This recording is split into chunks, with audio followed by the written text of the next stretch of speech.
देखिए, आज के एनबीटी के न्यूज़ में आया है कि अब जीडीए से अगर आप अपना कोई प्लॉट ख़रीदते हैं रीसेल में और फिर आप म्यूटेशन कराने जाना चाहते हैं तो अब उसका म्यूटेशन कराना आसान हो चुका है।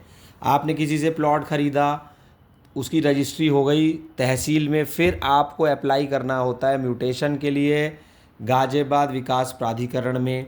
तो देखिए, उसमें आपको अपना नाम चढ़वाना होता है। नाम चढ़वाने को कहते हैं हिंदी में दाखिल खारिज, या फिर उसको कहते हैं म्यूटेशन। तो पहले म्यूटेशन जब आप अप्लाई करते थे तो उसमें आपको बहुत परेशानी होती थी और आसानी से म्यूटेशन नहीं होता था। लेकिन अब जो गाज़ियाबाद विकास प्राधिकरण के नए वीसी हैं जिनका नाम है अतुल वत्स, वो बहुत कुछ कर रहे हैं मधुबन बापूधाम स्कीम के लिए भी और पूरे गाज़ियाबाद के लिए भी।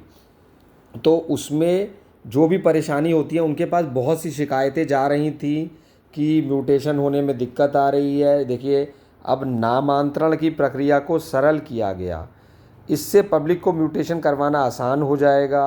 प्रवर्तन की स्थली रिपोर्ट वाले चेक पॉइंट को कुछ मामलों में पूरी तरीके से ख़त्म किया गया है।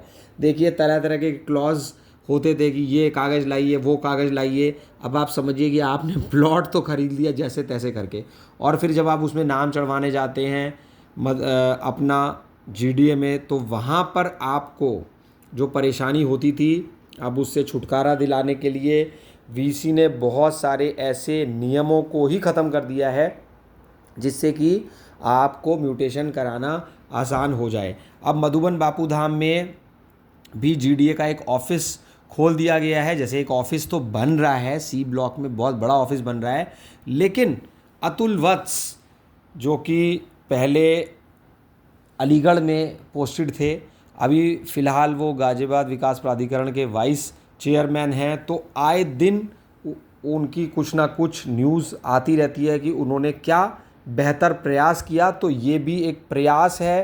प्रयास क्या, ये उन्होंने कर दिया है कि अब जीडीए से प्रॉपर्टी अपने नाम कराना हुआ आसान। तो म्यूटेशन की प्रक्रिया अब बहुत सरल हो चुकी है।